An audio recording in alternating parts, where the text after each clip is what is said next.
Today we're changing diffs in a Nissan 240. So this is the Nissan 240 subframe, rear suspension subframe. I have that out on a table here. It's got lots of all sorts of fancy control arms and stuff like that, shocks, all those bits. But anyway, so here's two differentials. So the one on the right, this one, is from the 240, the stock 240 diff. And it has not been able to hold up the power that's in this car, which is an LS3. And this diff, this is out of a 270Z, so which can handle a lot more power. It's a much beefier casing. You can see right off the bat the gear teeth inside are much larger. The input flanges are larger on the 270 versus the 240 diff. So it can definitely handle more power. Problem is its mounting points are a little bit different. The ears for the mounts to the front of the subframe are farther apart on the 370 versus the 240, and they sit up on a higher plane. You know, they're higher off the table on the 270 than the 340. And then for the rear mounting, the 240 has 4 studs that go through the back of the subframe, and the 370 just has 1, which I actually have the stud removed, but that's the hole for it on the back housing there. We're going to do a little surgery on the subframe, make some bracketry, and adapt it so that we can bolt the 370 diff in.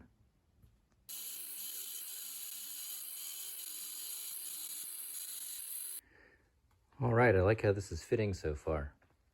So I've made a steel plate that has captive fasteners in there. We've cut a big notch out of the subframe here. We're gonna have to reinforce it and build it all back up a bit. But once we get everything mounted, that'll be easier. But we've got bolts locating it. Real happy with that. The input shaft is on center. It's actually about a 1/16 of an inch higher. Well, it's inverted right now, so it'd be a 1/16 of an inch lower than the old one, but I think that's going to be just fine. But we do have it running nice and straight front to back, and again, it's centered left to right. And then on the back side, I'm working on, I had to clearance the back part of the subframe a bit, and I cut out an opening for that back mount, and I think I will make a little plate with a hole and weld it on there so that mount can connect to it, and then we'll have to reinforce the back a little bit.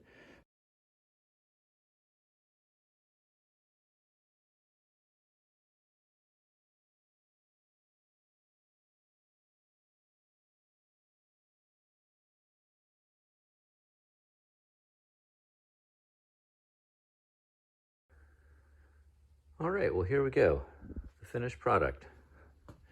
So I used a little strip of 1/4 inch. It was actually cut apart an old piece of 4x4 inch square tubing to get the 1/4 inch stock for the plates there, and then this was one of the corner beads of that. So I have a nice little reinforcement strip down along that back side. This is where my new mounting bolt locator goes.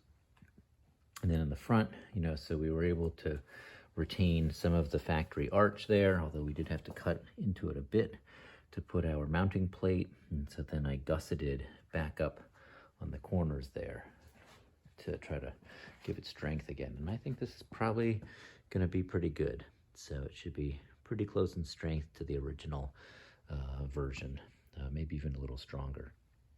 So real happy how that turned out.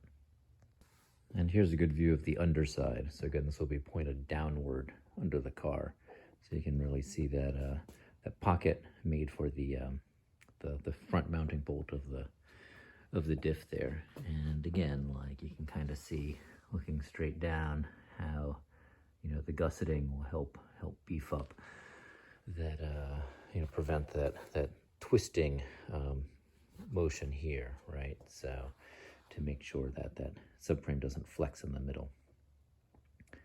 So there you have it. Ready to go drifting. When I get a chance, I'll get the whole car up on the lift and give you a tour of it.